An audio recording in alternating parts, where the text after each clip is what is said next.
Hi, Mark here. Mark Hanna with Wisdom Gaming. Finally coming back to YouTube channeling here, so we'll see how long I can keep this up. So this is going to be an introductory video for the Steelworks right here. I own a copy. You'll notice that anything that I do on my channel, I am not taking any review copies from anybody. It's simply going to be stuff that I own, maybe borrow from somebody else, but I'm going to try to own everything that I review here or talk about so that I'm not beholden to any designers or publishers or anybody else. It's an independent channel, and I intend to keep it that way. So, the Steelworks. This is a product from Lone Canuck Publishing. And let me say, these guys, this guy, I guess, he's quite creative. He's always coming up with some innovative ideas. And, there's the good and the bad here. I'm going to start with a couple of things that I find a little bit annoying about Lone Canuck Publishing. But then I want to go into the good because there's a lot of good. This is a very creative gentleman here. His name eludes me for the moment, but it'll come back to me. But at Lone Canuck Publishing, he comes up with different creative modules, but there's usually one fundamental thing that I don't like about many of his scenarios that come in these modules is that they're so small. We're going to be doing something from the Steelworks here, and this is a night scenario, and I did this upcoming video specifically because it's a night scenario. So, but even so, from my standards, this is just a really tiny scenario. You've got Look at this. The Germans are defending with one, two, three, basically four squads, 4.5 squads. It's night. The snipers are going to be high. One bad break for the Germans, and they're going to lose their position. They have no room for any error here. They do have some machine guns, but if they don't maintain rate with these things, anyway, it's tough when you have less than 10 squads on a side. That's my personal view. There's just too much of a luck factor. If you like that sort of thing, then fine. You'll have no problem with most of his scenarios. I just wish he made more scenarios with more meat in his work. Now, in this particular case, the attackers got plenty of squads, really. 7, 8, 9, 10. They're on the edge there of having enough. So that's okay. The second thing that I have a problem with most of his modules, and I own a lot of them. Here we got Ozerkaya, Breakout, Driving for St. Lo, Bloody Baron, all right, Hell's Highway. These are great creative ideas, but the problem is he never allows for countermix problems. So they're clearly designed to be played only on Vassal. Yet in order to make money, he prints out this product, but he charges low rates because he doesn't provide enough counters. And he basically requires that when you buy this, that you own modules from MMP. So MMP pays all the royalties. MMP is the one that does all the heavy lifting, and he's riding on the coattails. And everybody who's out there, and you'll see a bunch of video producers out there, love Lone Canuck. Their prices are so low.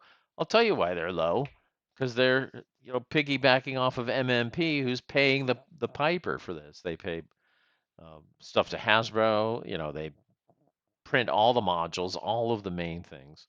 And this guy here, I hate to say it, he's getting better, but there's just too much of taking advantage of the main horse, which is MMP. So I encourage all of you, if you're going to buy anything, make sure you buy from MMP.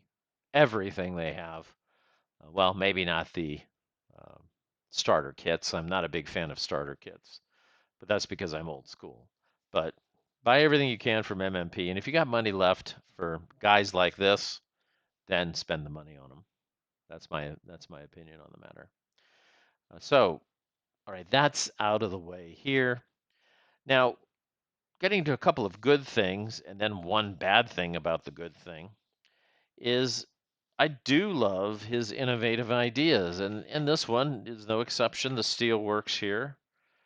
He's got a good historical blurb on some things here, and special rules, cool stuff. Smokestacks, 4 level obstacles. Great idea, very cool. Tilled fields, yes. Some different kinds of hindrances. He came up with one. What was it here? Not printed rubble. Oh, it was the burnt out orchards. Yeah, yeah. Orchards that have been burnt out because of flame and shell. Nice. Great idea. Just some very clever ideas. He usually comes up with, sometimes he comes up with a minor counter sheet. There's this propensity that, oh, we have to have a new counter set. We have to have new counters, different counters, counters with new labels. Um, I guess that's because people buy stuff with new counters. They buy stuff with new maps and they buy stuff with new counters. I don't know how well the selling of simply scenarios go. Too easy to distribute them through the internet, unfortunately, but that's just what people do. Um, okay, so all of that's good. Assault engineers, assault engineer counters. I'm not showing you all of this stuff. It's here if you buy the module, you know. I'm not here to make it easy for you guys. You can go ahead probably and download a lot of stuff and play it on Vassal anyway. Okay, so Pipers. This is the one that I can't believe he put in here. There was an old article from a general that used these counters called Pipers, which was totally meant to be a joke. It was never meant to be taken seriously. Uh, the idea was that these pipers can pipe and build up the morale of Scottish troops nearby through their bagpiping. And he's gone ahead and put it in the scenarios as a major component of the best scenario that he's got. And you know what? This is just totally ahistorical. I looked this up, I did some research. There was one guy, Lord Lovett, who had his own personal piper because he was a lord, and a lord gets to have his own personal piper. And he made the guy pipe his way onto the Pegasus Bridge battlefield. The guy was not happy about it. In fact, it had been outlawed by the British, well, outlawed. It was against standing orders to make your pipers play during battle. And it was never done. And it was certainly never done on this battlefield. Yet here we are, thanks to Lone Canuck. Oh, this is the wrong one. Let me find the other. Yeah, here it is. Okay. So here it is. Knock them down. Best scenario. This is the one where you have to go win. It's your job to take out the smokestacks. So the British thought there was a bunch of sniper nests at the top of the smokestacks. In fact, I don't think, or maybe it was artillery observers. They thought maybe they needed to take out the smokestacks due to artillery observation. I think they sent in the RAF, and the RAF failed to succeed, so they sent these guys in. This is a real scenario. Except he's gone and added, here they are. Okay, I'll comment on this. Piper, Piper, and Piper. And apparently, well, what these Pipers do, here they are. You can substitute, except you don't have to substitute here, I guess. I think it comes with them. Provided the scenario has not begun with more pipers than other leaders, so they're like sort of like commissars. Okay. Pipers must stand while playing their bagpipes, so they're more vulnerable, like heroes. Unpinned piper increases the morale, like commissars or SS or something, because they're playing the pipers. Uh, According to this note, I don't know where he comes up with this stuff. I think he must have been joking around, except he put his main scenario with these pipers. Um, some think that Some think that bagpipes are a terror weapon, he says, designed to break the enemy's morale. But the Scots find them inspiring and will follow a piper through the gates of hell. Now, this is presented as historical information that we're supposed to believe, okay? But if you just look up pipers in the use of World War II, you'll see that they were basically banned and they were never used like this. Anyway, uh, he goes on to conclude, knowing this, pipers rarely let minor things like wounds keep them from their duty. Well, their duty wasn't to go around bagpiping. Their duty was to be soldiers like everybody else. All right. Anyway, they increase the morale of units. They don't act like leaders, at least, so you can't rally with them. Anyway, don't do this. I mean, you have a perfectly legitimate scenario here, and you're throwing pipers in, and then everybody goes around rationalizing, well, there could have been pipers and stuff like that. And it's true. There could also have been flying dragons if you wanted to play with that. It's not like this is supposed to be a game that deviates so far away from history.